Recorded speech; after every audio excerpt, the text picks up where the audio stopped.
As a trauma survivor, I have always been interested in resilience. But growing up, I believed it was something that you were born with. Then in graduate school, I learned that it was a quality that we all possess and a set of skills we can all strengthen. Most of my resilience has come from writing and seeing myself in new ways by confronting the stories I've always told myself. The more I did that, the stronger I became, and I've dedicated my life to helping others do this work. This podcast is for anyone who wants to understand their story and how to revise it, because when we do that work, we change the world.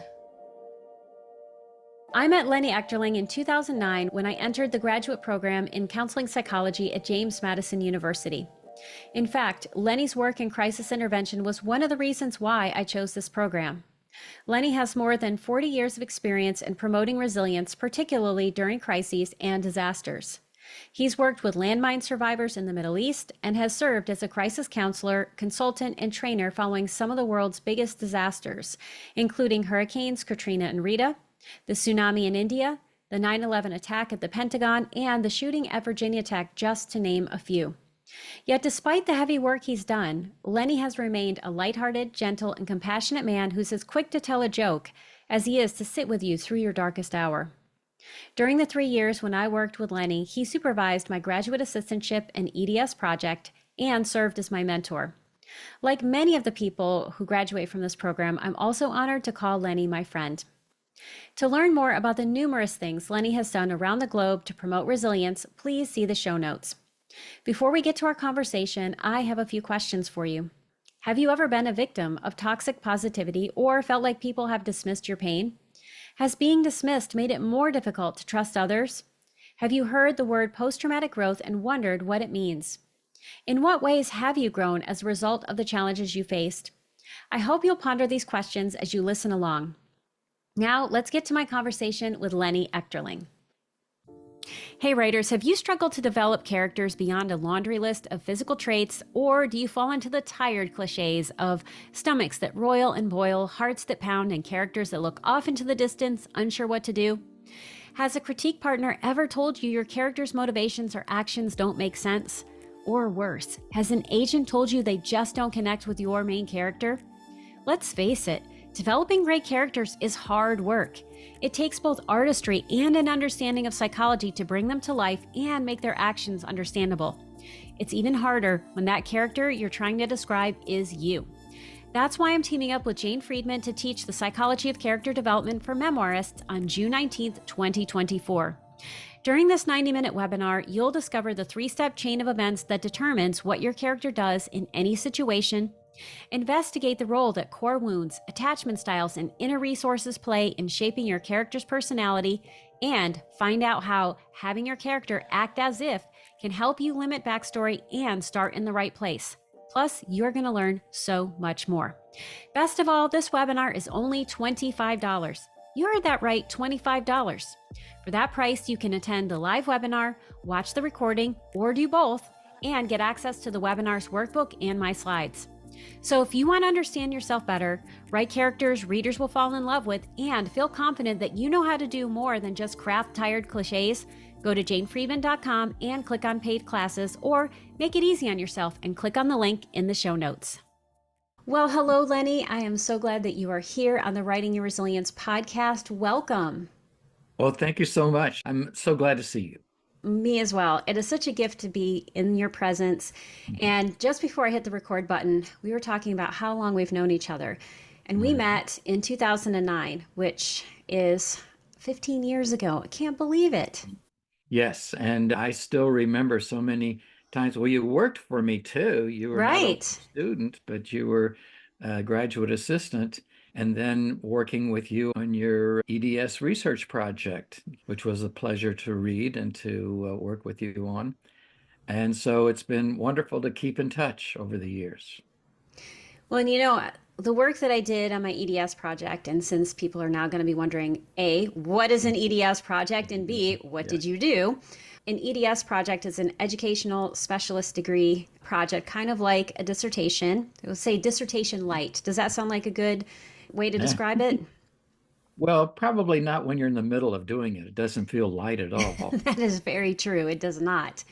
So I was working on that to get my degree, and I worked on some suicide prevention walks.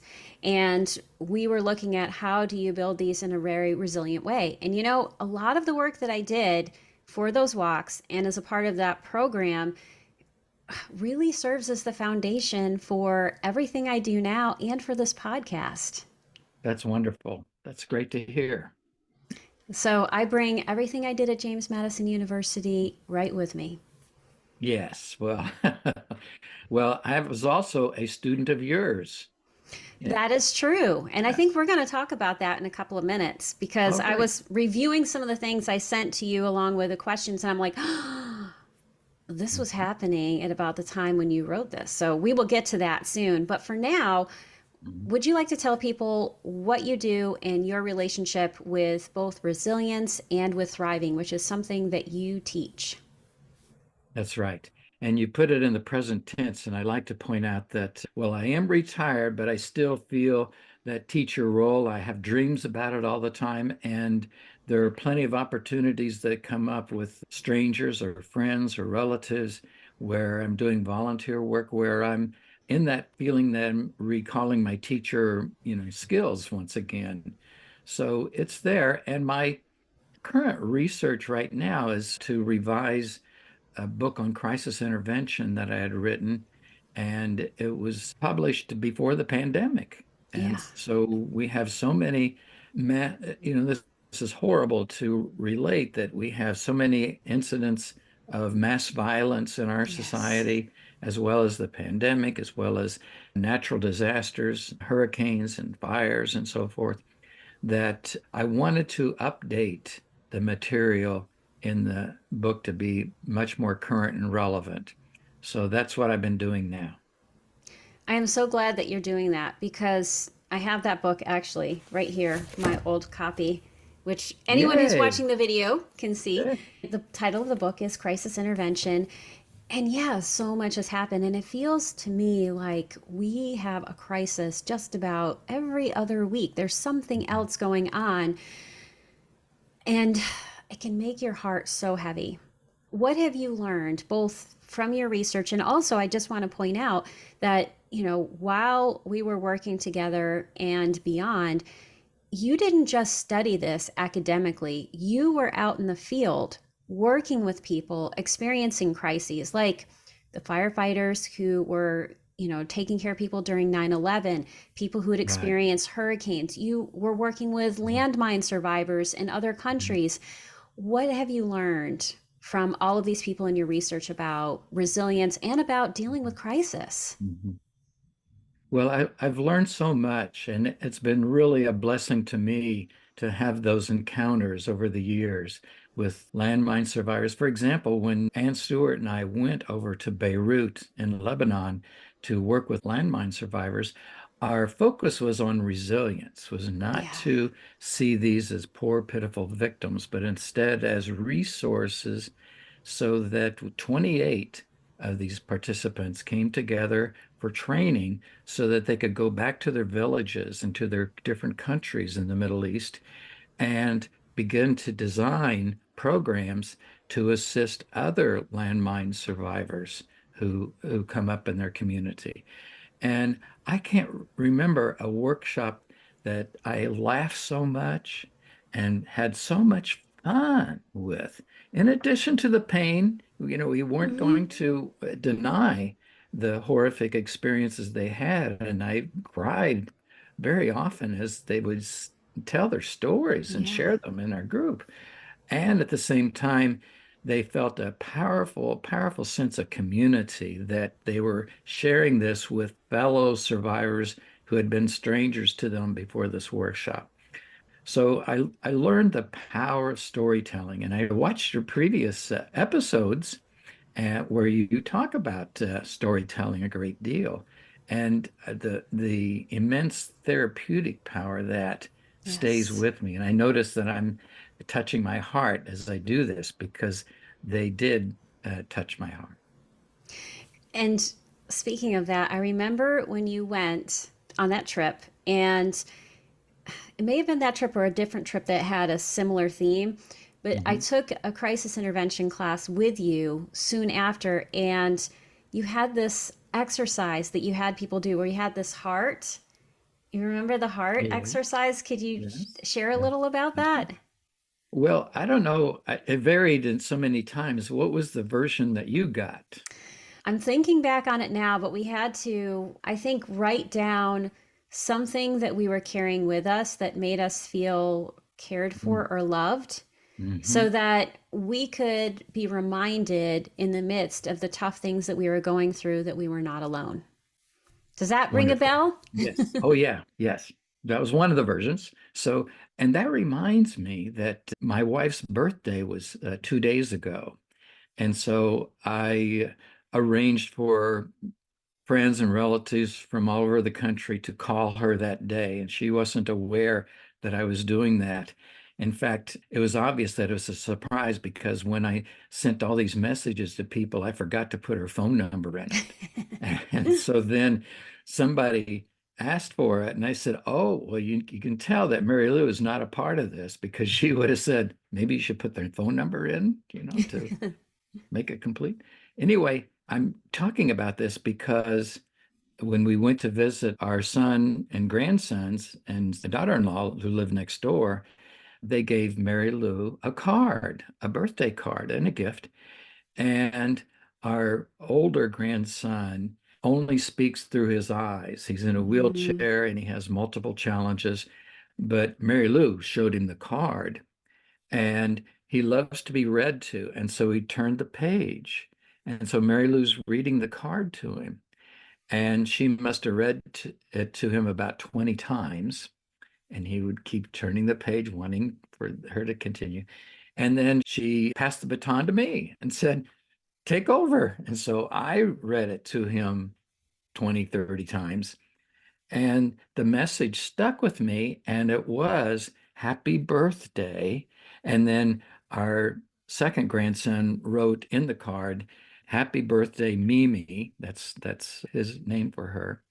Number 75. So it's like she's a football player or something. mm-hmm. And then it said, may you be surrounded by all that brings you joy. Mm. May you be surrounded by all that brings you joy. And I can repeat it because I know it by heart I'm sure you after do. after James taught me, it's over and over again. And that's exactly what we were talking about right here in that exercise with the heart. What do you carry with you that brings you joy, that reminds you of your support? Yes. And that's where I have what I call triggers for resilience. Mm-hmm. And I know that you have trigger warnings in your material, which is wonderful. I also think we need to consider that we also have many objects or messages that remind us of resilience, who cares for us, and so forth. So that's what I have with me at all times. I love that you said that. And I'm going to bring this with me to AWP, which is the Association for Writers and Writing Programs Conference, which I'll be speaking at in a couple of weeks. Because one of the pieces of feedback or wisdom that I received at a conference, I can't even remember who said it or how long ago it was, but they were talking about going back and writing about difficult material. And Mhm. they said, don't go back alone. Mm. Carry a backpack filled with the things that fill you up and bring a flashlight so you know what you are illuminating or why you're going back. And I love that you had that. And I'm going to have to get that out because I still have all of those materials somewhere. Ah, Um, because it's such a oh, that's great sweet. physical reminder Yes. that we are not just dealing with the difficult. We also are loved. We also have people around, triggers that can support our Mhm. resilience. Mhm. And one of the things that I learned from your book, Crisis Intervention, that has stuck with me and it gave me language for an experience that I had is this concept of post-traumatic growth. We Mhm. talk a lot about PTSD, post-traumatic stress disorder, and trauma, But this was a game changer for me because it helped me know what I wanted to do as a writer. So could you define that for us? Yes, that's it. Tedeschi and Calhoun are the two researchers who developed multiple studies. And in fact, there have been studies done all over the world with survivors of different traumas and crises. And it's not immediate. We're Mm-hmm. not talking about right afterwards. It might even be 2 years later with follow-up studies where they and other researchers and ourselves, we did this with our landmine survivors too, and also found post-traumatic growth. And it's evidenced by a greater appreciation, a deep appreciation of life and Mm-hmm. what's going on, recalling a sense of wisdom and perspective that they bring to their encounters now, a deep sense of appreciation for everyday, normal kinds of experiences that they can now savor with Yes. such tenderness. And then closer relationships with others in this fact. And so those are the highlights of post-traumatic growth. There are other aspects that people will often personalize. They're better able to cope with it. And I don't want to individualize it because it's part of being a community, part of a family or a family-like relationships that they have created with volunteers, relatives, neighbors, fellow members of their worship group, and therapists and counselors who have helped them to travel this journey not alone, Mm-hmm. but with Yes. others. Absolutely. I think that community aspect is so important. And one thing that I read in the book, because I just was reading through that again, and also it was something that I've said in the past, is that for me, at least, post traumatic growth is being able to look back at these really tough experiences and seeing the gifts in those experiences and being able to say, this was hard. This was something I wouldn't wish on anyone. And it was such a gift to my life. But I think one of the things we have to do in order to get there is to honor the very tough feelings we might have about a situation. Mm. Exactly. And just because somebody might have now a post-traumatic growth doesn't mean that they didn't have post-traumatic stress disorder Yes. too, that they can overlap tremendously. And part of the resilience that we have as human beings is being able to emerge from that hell and to then create a whole new heaven for us. Yes, absolutely. And to that ability to be with yourself wherever you are. And I think one thing that can get in the way is toxic positivity, which you had recently written something about on Facebook. And I can speak to my own experience of being a person who had had Lyme disease and who was sick for a number of years. I found myself being a victim of that in the beginning because I didn't want to be sick. And I felt like, well, if I just imagine my, recovery, and if I just focus on like, I'm going to get better at this certain time in this certain way, it will happen. And the reality was, I was in a state of hell. I was absolutely miserable. And on Mhm. top of the misery of the disease, I was experiencing shame and guilt, and I was stuffing my feelings about the disappointments I had about being sick at this time when I felt like my life was opening up for me. And I think it can cause so much damage. What have you learned about positive toxicity, and how are you personally working to combat that? Because not only are you this learned person who knows all of these things, you are walking your talk because you are also a cancer survivor. That's right. Yes. And I had forgotten just how long that's been ongoing for me. Yes. I think the earliest diagnosis was about 2016. Mhm. It- I was in treatment earlier, but they weren't definite about the diagnosis of cancer. But I found that the phrase toxic positivity is one that Mary Lou brought to my attention because Mm. as she's been dealing now with breast cancer and the treatment, that she found that so many times that people who were wanting to be, very supportive, but we're also saying, oh, you're so courageous and you're my hero, and just stay determined and keep positive. You can do it. I know you can. And they're acting more like cheerleaders than they were as friends who could also empathize and understand the Mhm. anguish and pain and the fear that was engendered by the cancer too. So that was one of the reasons why I've put that in the new edition of the crisis book, because that is something that I wanted to make sure that, because we might want to highlight the growth of somebody, that we don't ignore the pain too. Yes. And I tell my students, you empathize with the crisis, but you're curious about the survival and the potential for thriving that you're picking up as we go along. But you can't deny that this is so painful and difficult.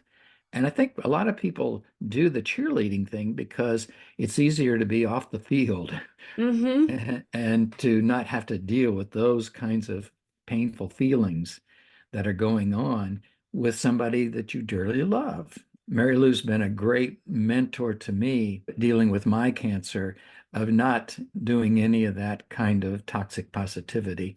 And I hope that I'm doing the same with her, of being a partner in this, but not being off the field as a cheerleader, denying that when she's going through a lot of pain. Yes, because you're both dealing with cancer diagnoses. Right, yes. And mine's, I'm hoping that I'm dealing with a form of cancer that my oncologist said there's no cure for your form of cancer, Mhm. but we can manage it. And so that's our goal. And so I'm continuing on with some treatment and medication, as well as follow-up sessions. And so far, so good. My last appointment was very positive. And I find it wonderful to be celebrating that at the same time that we also honor the suffering that people are in too. And so Yes. that's when the positivity becomes toxic. So I don't want to take away people's hope for a better future. And there's a positive psychology movement and a lot of research that I find very fascinating, and it can be overdone. Absolutely. And I love how you put it, be with the pain, honor the pain, and be curious about the healing and the growth that can happen, but don't negate the pain. Yeah, and one thing I'm really sensitive to is what I call bright siding, which is one of the things you were talking about, which Okay. really is Yeah. like, toxic positivity of like, Good. oh, well, just think about the good things or be positive. But when Right. you do that, you especially if you do it to someone else, or even if you do Mhm. it to yourself, you are unconsciously sending the message that the challenging feelings you have are not okay. And Mhm. that's where the shame and the guilt comes from. And Right. I think probably one of the best experiences that I had with you, where you were showing up with it all, was back in 2018, right before you wrote this article, Mhm. which I'm going to put in the show notes. And I was teaching a class for James Madison University on writing to heal. And it was with a bunch of counselors and therapists and school counselors. And we were looking at different strategies people could use. And I had everyone do some writing exercises. And what you brought to the table was a story. It wasn't a story, it was really an essay because it was true, about an experience you had with your students, because you had this initial diagnosis or these treatments you were having in 2016, but in Mhm. 2018 you got the diagnosis right before a class, and you were talking about what you did with that class, which I'm going to give you a chance to talk about in a second. And then we processed it again together, and there were tears and there was holding space. It was so beautiful. So could you talk about what happened? Yes, it was a great experience for me. Well, first of all, it was a shock because when there was this analysis done of a growth that they had taken off, and did a biopsy, and I was sure that okay, they're going to find, yeah, that's fine, it's benign, no worries. But instead, I got the word, this is malignant. Yeah. You need to be coming in for a treatment. of cancer. Mm-hmm. And reeling from that, I'm digressing, but this is for a reason. Mm-hmm. Every year, Mary Lou and I watch It's a Wonderful Life. And it's, the classic Christmas story, Jimmy Stewart, and Donna Reed. And George Bailey is considered the hero of this story. And he's dealing with a crisis in his own life. Mm-hmm. And then the whole community comes in to support him. Well, the reason was that his wife, Mary Bailey, was the one who contacted everybody to get them to come Mm-hmm. in to help him through his crisis. And that she is actually the hero of that story. It's not George Bailey. I mean, he was the beneficiary of it. And that's what I find going on oftentimes in people's lives is that these other people make a difference. So that are off on the side. Yes. And when I'm working with somebody in crisis intervention, I'm often asking, who has been there for you in the past? Who Mm-hmm. has had your back? Ed McKee was the one who came up to me right before class, and this isn't in the article, but they wanted it shorter. And he said, I got a call from Mary Lou Mm. that you have had this diagnosis. And he was trying to whisper, but Ed McKee could never whisper. And I had the No, he door could open, not. actually. I had the door open to go into class. And he said, just know I've got your back. Mm. And then I go into class. I said, thanks, Ed. That means a lot. And then students could hear him say, I've got your back. Yeah. And then they also could see me being upset. And Mm-hmm. that's why I had that choice right at that moment. Well, do I just play it cool and not bringing this up? But I said, well, damn, this is a crisis intervention class. And I've got people who are in training to become counselors. I'm going to go ahead and share. And it was a powerful experience where they were incredibly supportive and empathic, did none of the toxic positivity. They were there for me expressing their sense of their own shock and surprise, as Mm. well as their dedication to being there to have my back as well, too. And it just taught me the power of teaching and being a student at the same time. That I Yes. was learning from my students what it means to actually go ahead and to ask for help. And here's this old crisis intervener who was doing that so long for others. Now it's being done to me, and I've got to show the grace of opening my heart up to that. I always, every time I hear that story, I just love it because it takes so much vulnerability and trust to let people in. And yet, when we do, beautiful things happen because Mhm. crisis often happens when we are alone. And we didn't choose it. We may not, there's so many things about it that can create this deep sense of loneliness and isolation, but it is in community that we heal. And I can already hear a question that some people are going to have when they hear this. What if you are a person who feels like your heart has been broken so many times, you don't trust enough to let somebody in? What would you say to someone who has that experience? Mhm. Well, I would say, first of all, I would want to thank them for sharing that their heart has been broken Yes. and that they are so fearful of trusting, even telling that to me. And I Mm-hmm. want to honor that act of courage right there because oftentimes the scariest step, and when people are dealing with counseling, is to actually make that appointment and come in and see somebody and begin to share what is so deep and dark in their hearts. And Yes. post-traumatic stress disorder, one of the descriptions in the DSM, the Diagnostic Statistical Manual, is being exposed to something that causes fear. Mm-hmm. And yes, that goes on, but there's also apprehension about being exposed to our shame. Yes. And that is something that even to ourselves, and that's where writing can become so powerful, is that I'm actually writing, and then I'm the reader reading what I just wrote about my shame that I thought I would all keep locked in forever. And there it is now on the screen or on the paper as part of my own self-exploration that's lurking in my consciousness on this Hmm. side there.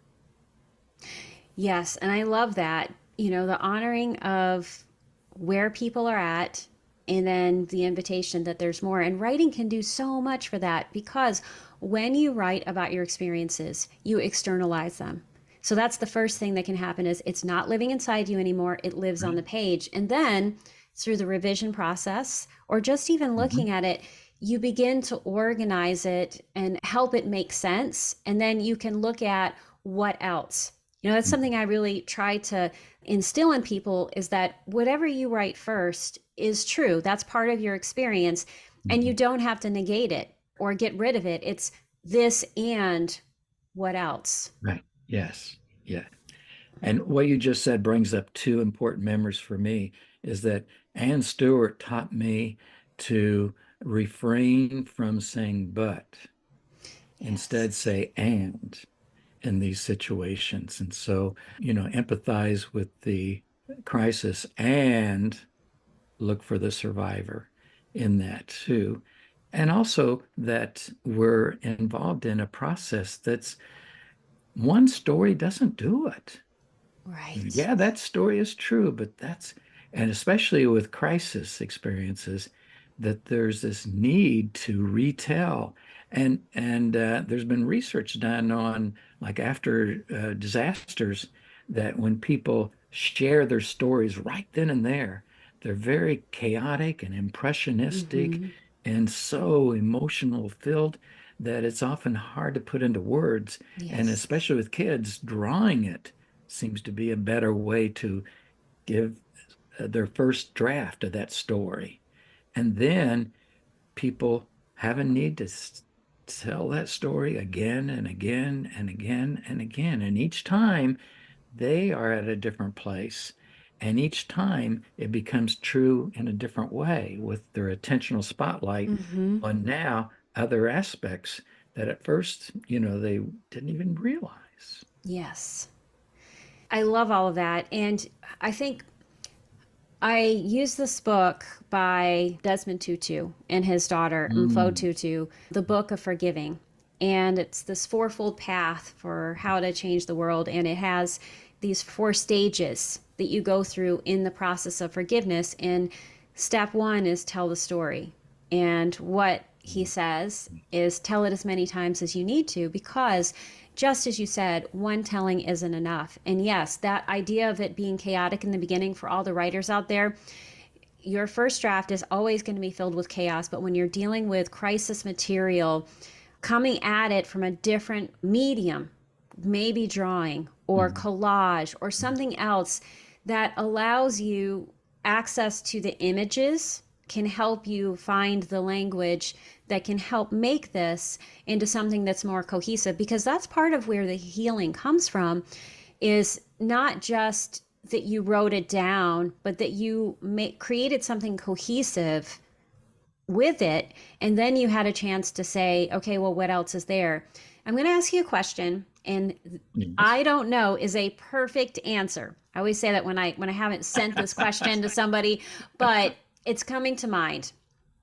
I work with a lot of writers who are working to publish, and some of them are in the earlier stages, and they are writing things that have been absolutely devastating. And they are working to create art from that. But something I see people do that I'm personally trying to figure out how to work with them on in a different way, so that we honor the pain, we also become curious about the survivors, that when people write what I call the victim narrative, and when I Mhm. say victim, what I mean is just the narrative of powerlessness. Yeah, sure. And when Yeah. you just keep revising that over and over again, just to make that part clearer, you reinforce that piece of the story, not just in your brain, but in your nervous system. Hmm. Hmm. And I wonder what your thoughts are based on your research and the work that you do, and also thoughts you have around how do we get out of that loop? I think it gets to be a different thing. There's the honoring of your story and being present with it. And then there's these loops that we can get into that are not necessarily serving us in the ways we might think. Yes, yeah. And there is some new research that's coming out about neuroplasticity Mm-hmm. that shows that what can happen is that new neural pathways are created that can give us greater insight and make meaning from this process. And I take care to say make meaning, not find meaning, because we're not Yes. detectives looking for clues out there for the answer that's out there. Mm-hmm. Instead, we are resolved, and that's not being solving it, it's resolving that I will then explore inwardly.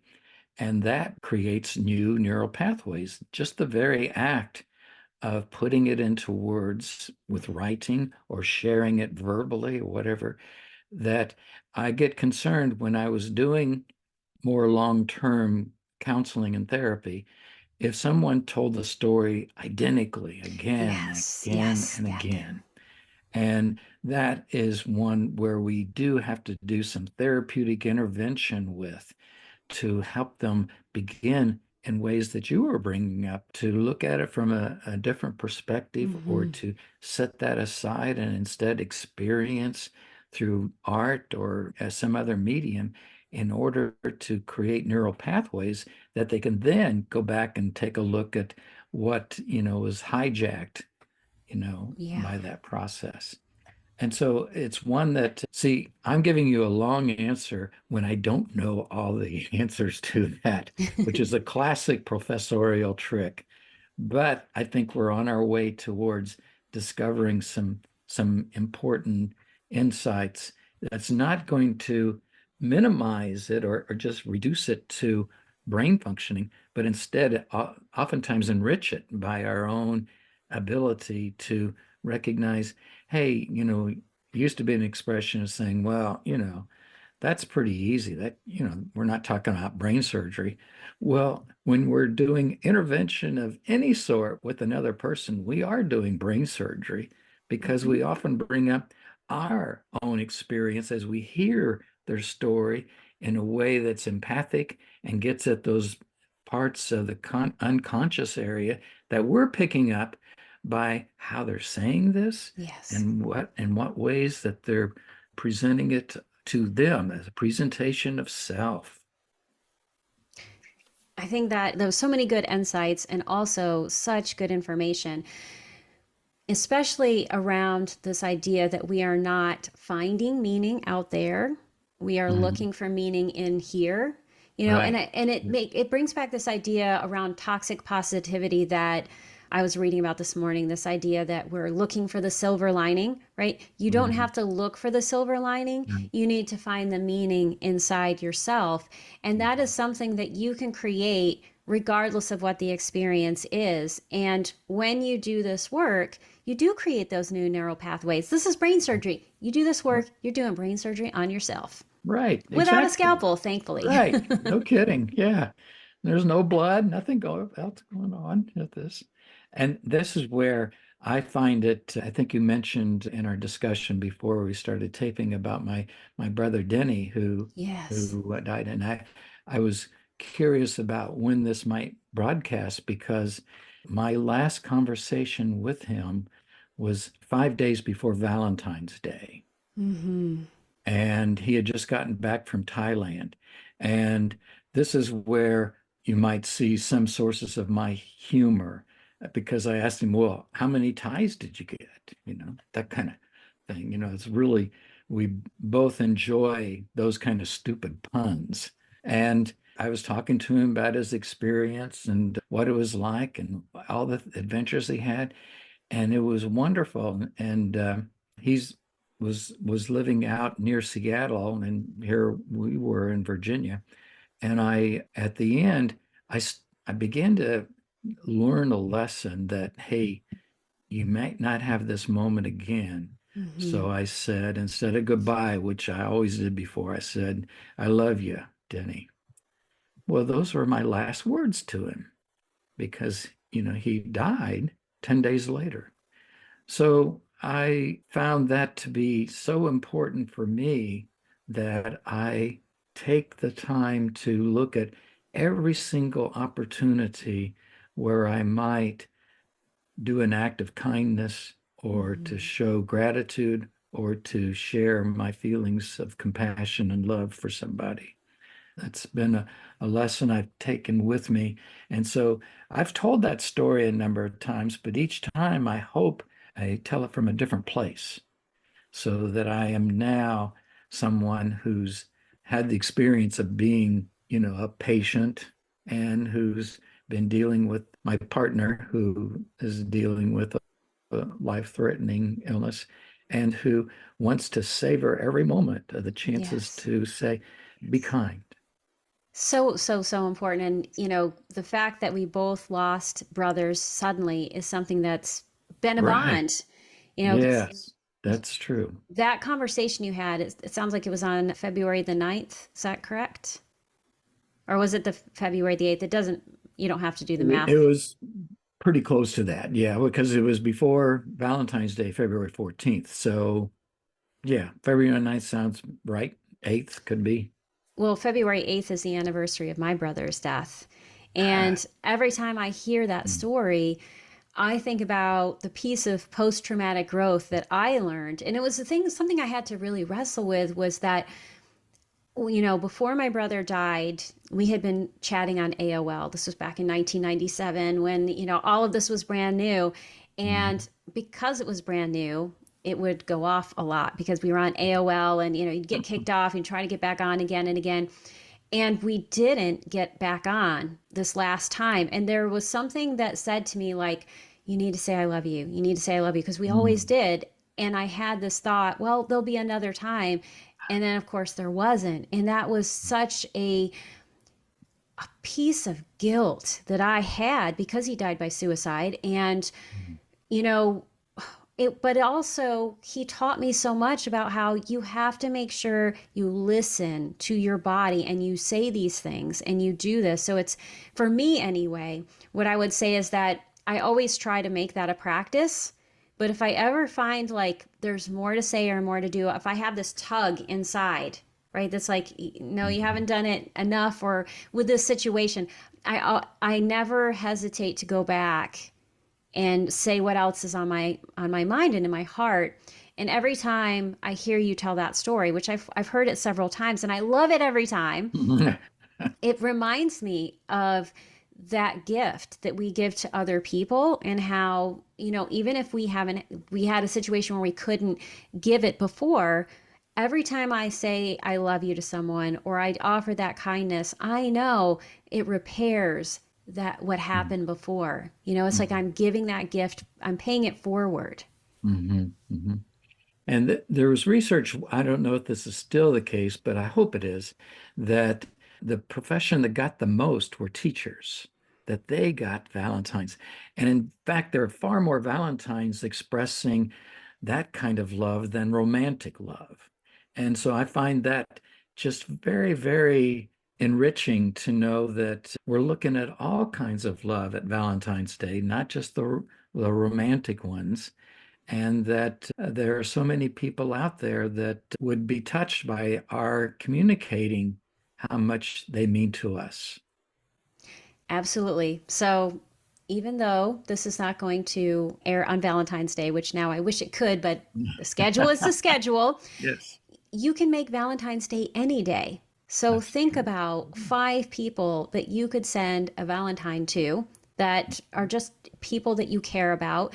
You can send it anytime, and you have no idea what meaning they'll make from that, or how it will touch their day, and how it will impact how they treat other people. So it's not just, the one drop and you have hit a ripple to the next person, but it keeps going on, further and further.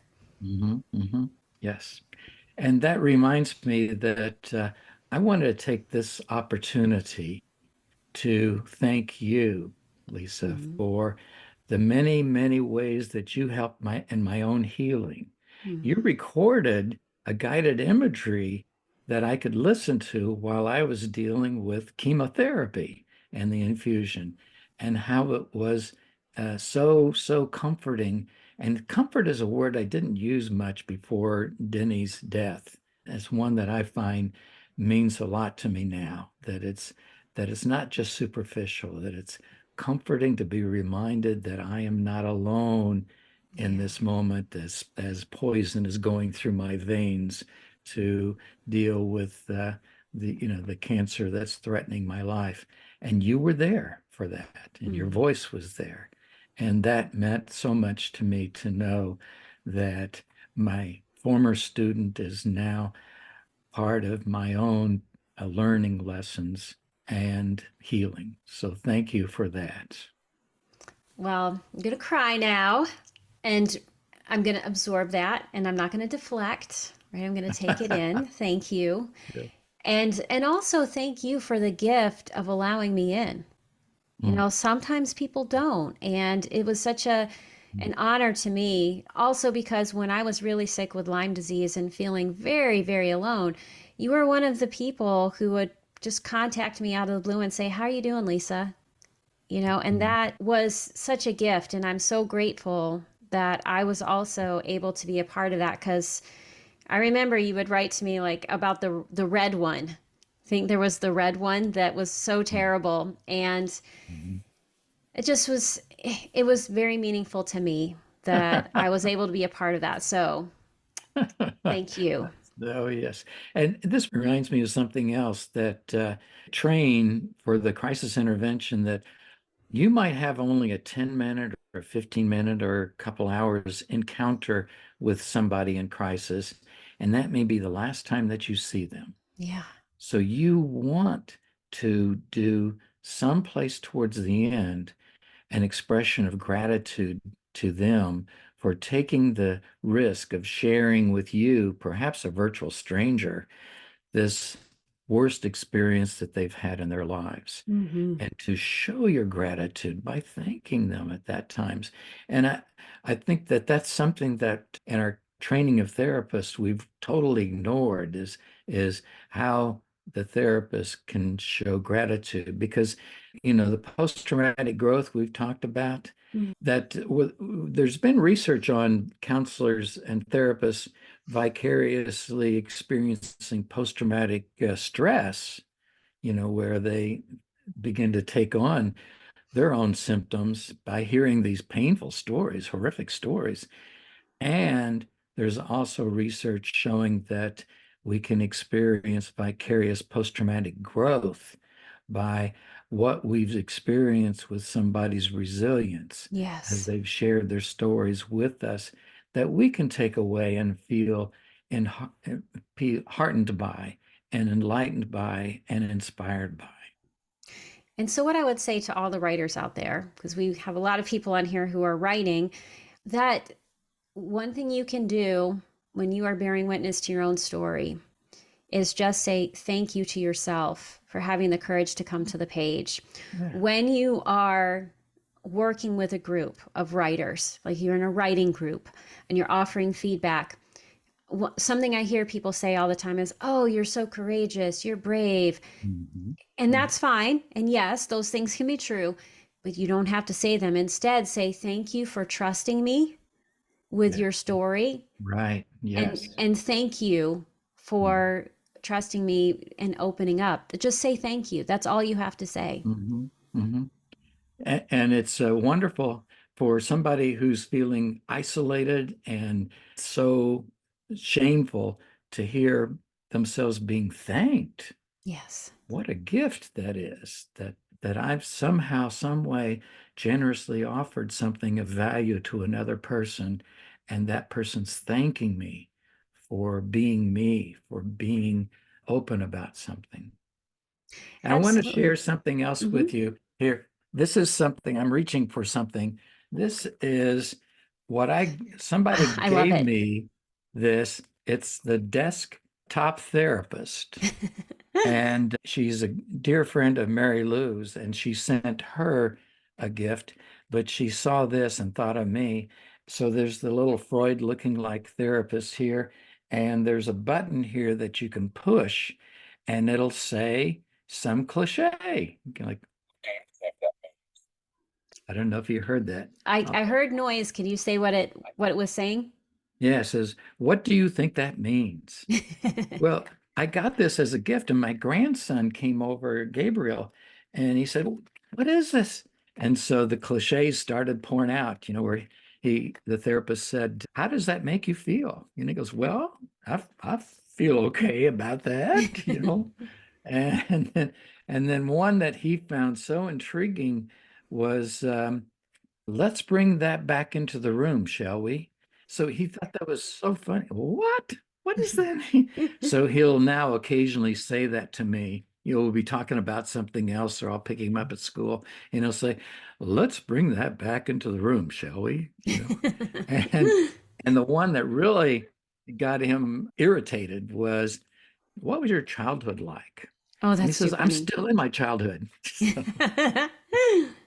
So anyway, the scripted cliches on here are funny, and we ought to set those aside and instead Yes. speak from the heart, even if we have difficulty expressing something, and even noting that, saying, "I'm feeling myself choking up," or like you said very touchingly, I'm going to be crying.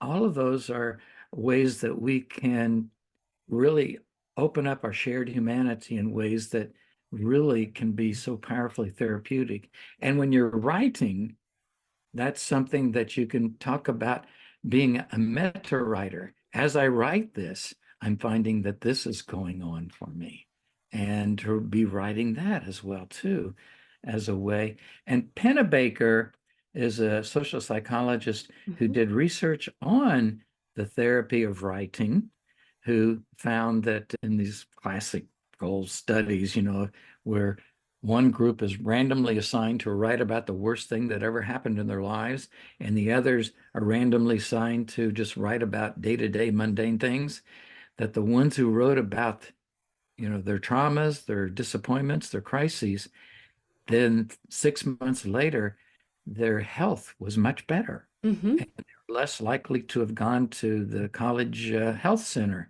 And in so many other ways, by dealing with that is therapeutic in and of itself, of putting that into words. Absolutely. It takes the chaos of experience and creates sense around it. And yes, I've read Pennebaker's books. I love what he has to say. I always also do like to couch this because in the writing community, his work is mentioned a lot. And Hmm. all of his studies were for people who were writing and then they did not read it again and it was never for public consumption.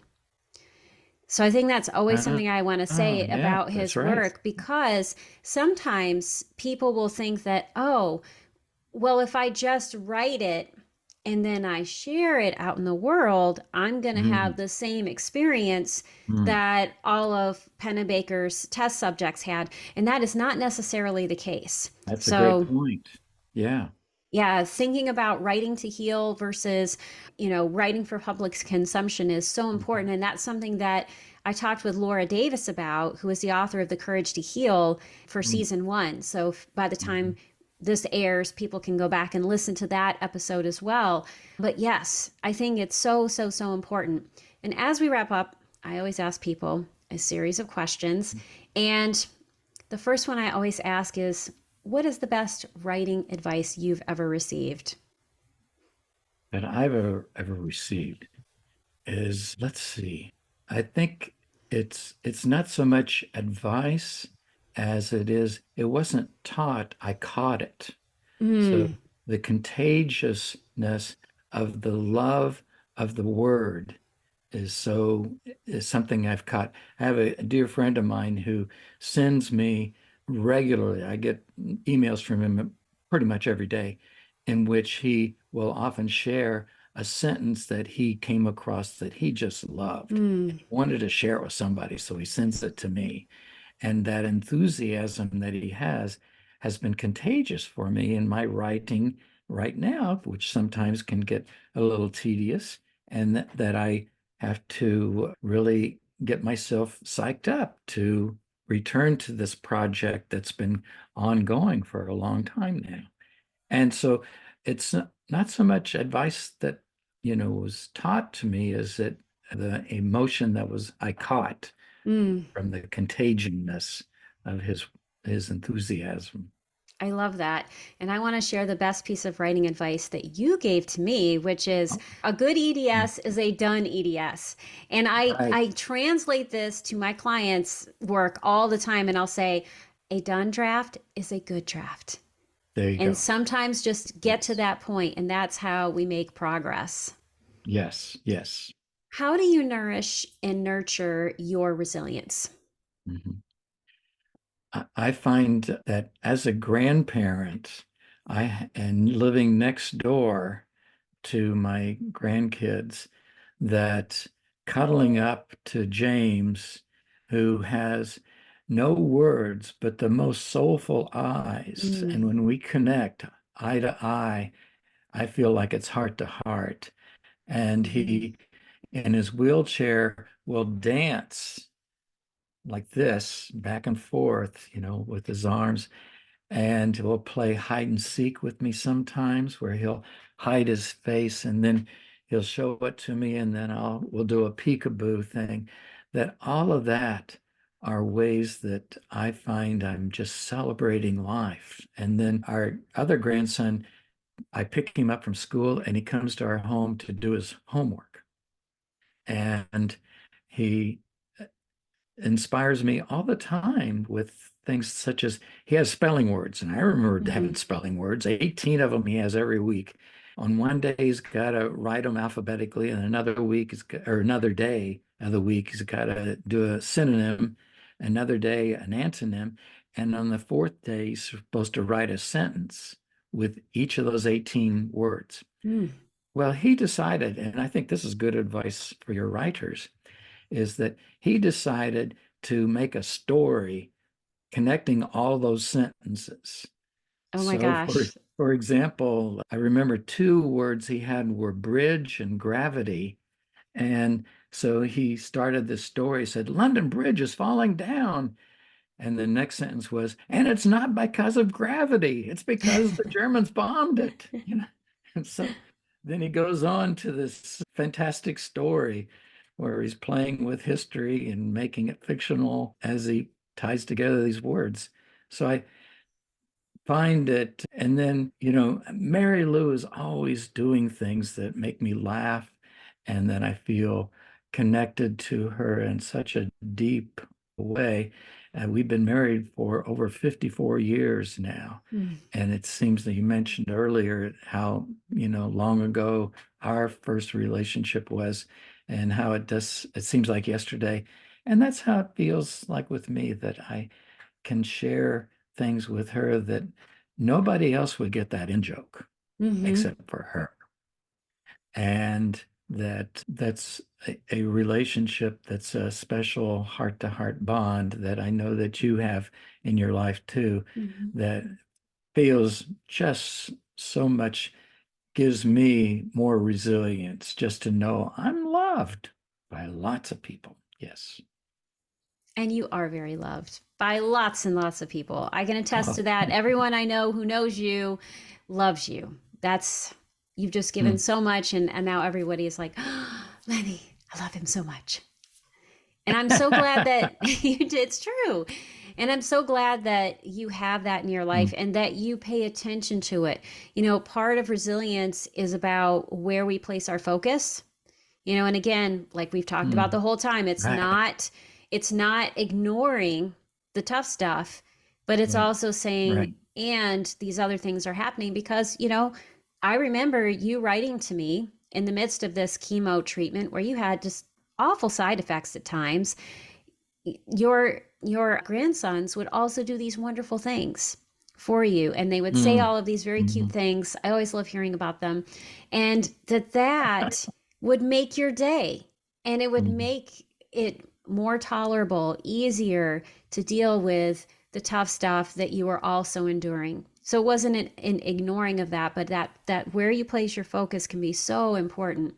And it works in writing Mhm. too, where you place your focus on the page and on the situation can have a profound impact on your readers, but also on you as the writer and those neural pathways that you are building in your brain. And I'd like to mention something else that for me, writing isn't just something for publication. Writing can be a silly poem that I write to a member of the family, or writing can be the annual Christmas newsletter that we send out. That this is a 32nd edition of that, Oh my gosh, where 30 we seconds. have parodies of whatever's happening in the news. It's called the North Pole Inquirer, and so we're talking about the Grinch often, and Frosty, and Mm-hmm. Santa, and reindeer. All of those come into play here. I think in the most recent one, I had Santa decided that his naughty and nice list was getting too complicated, so he had artificial intelligence take over, and it decided that only robots were nice enough to be on the list, and all the human boys and girls were taken off because, the bar was so low for them. So I have found that I want to picture in my mind the reader when I'm doing Mm-hmm. these things as a way of saying, here's what I'd like to share with you that's silly and goofy and also feels heartfelt, that I wanted to share with you.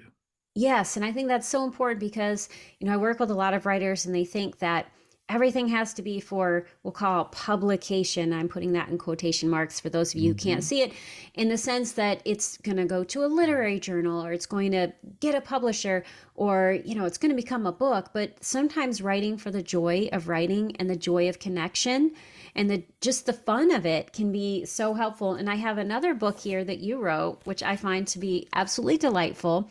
And that I'm holding up right now Oh is my Good gosh. Night Jung, which is a play on the classic Good Night Moon. And it's so fun to read. And, it's such a nice counterbalance to some of the headier academic work you do.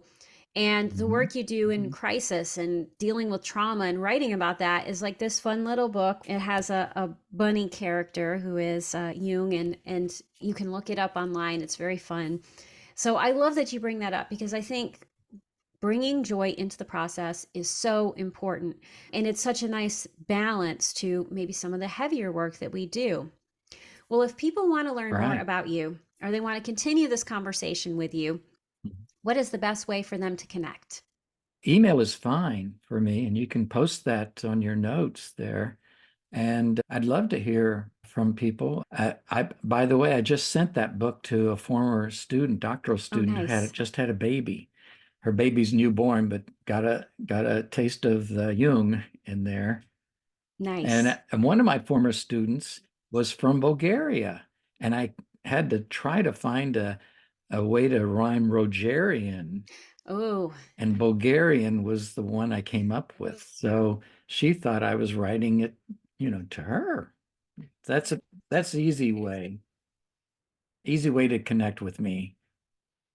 yeah. And so Lenny's email address will be in the show notes. And also for those of you who might be thinking, like, who is Jung? And what are you talking about with Rogerian? Carl Jung did psychoanalysis. And so he is a prominent person in the field of psychology. And so is Carl Rogers. I want to thank you so much for being on the podcast today. It was such a joy to talk with you. Thank you so much, Lenny. My pleasure. This has been wonderful to reconnect. Thank you so much. Are you a writer who struggles with doubts? Do you wonder if your stories are good enough? Do you wish you had some simple tricks that would make the writing life just a little bit easier? Become part of my Writing and Resilience community by signing up for my newsletter. As a thank you, you'll receive a free copy of Write More, Fret Less: 5 Brain Hacks that will supercharge your productivity, creativity, and confidence. The link is in the show notes. That's it for today's episode. Before you leave, I would love your help spreading the word about this podcast. You can do this in a few very simple ways. Click on the subscribe button in the upper right-hand corner, then leave a 5-star review. You can also let me know what you think or share ideas for the podcast by connecting with me on Facebook, Instagram, LinkedIn, or through my Writing and Resilience newsletter, which you can have delivered directly to your inbox.